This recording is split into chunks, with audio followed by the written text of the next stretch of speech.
I am happy and proud to share that our Nehru group of institutions was started Nehru College of Physiotherapy to make the students to empower in the field of physiotherapy.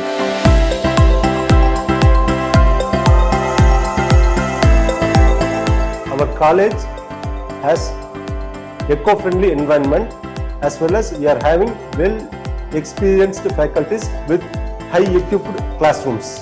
In addition to this, not only we are giving importance to curriculum, we are giving importance to co-curricular activities and extracurricular activities like sports, culturals, etc.